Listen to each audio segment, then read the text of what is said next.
ఒకప్పుడు ఒక గ్రామంలో చెరువు పక్కన 2 ఇళ్ళు ఉండేవి. ఒక ఇంట్లో ఉన్న కోడలు చాలా ధనవంతుల కుటుంబానికి చెందింది. మరొక ఇంట్లో ఉండే కోడలు పేద కుటుంబానికి చెందినది. ధనవంతుల కోడలు పేరు రమ్య. ఆమె ఇల్లు పెద్దగా అందంగా ఉండేది. కాని ఆమెకి ఎంతో అహంకారం ఉండేది. పేదవాళ్లను చిన్న చూపుతో చూసేది.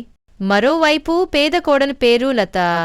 ఆమె ఇల్లు చిన్నది, కాని ఆమె మనసు పెద్దది. ఆమె సాయానికి ఎప్పుడూ సిద్ధంగా ఉండేది. ఒకరోజు ఆ గ్రామంలో కరువు వచ్చి పడింది. నీరు లేక, తిండి లేక ప్రజలు ఇబ్బంది పడ్డారు. అప్పుడే నిజమైన మానవత్వం ఎక్కడ ఉందో తెలుస్తుంది. రమ్య వద్ద ఎక్కువ ధాన్యం ఉన్నా కూడా ఆమె దానిని ఎవరితోనూ పంచుకోలేదు. లత మాత్రం తన వద్ద ఉన్న కొద్దిపాటి తిండి అయినా అవసరంలో ఉన్నవారితో పంచుకుంది. ఆమె సహాయం చూసిన గ్రామస్తులు ఆమెను గౌరవించసాగారు.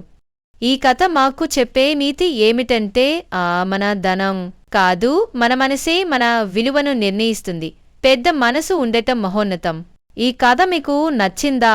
లైక్ చేయండి, షేర్ చేయండి. మా ఛానల్ను సబ్స్క్రైబ్ చేయండి. మళ్ళీ కలుద్దాం మరొక మంచి నీతి కథతో.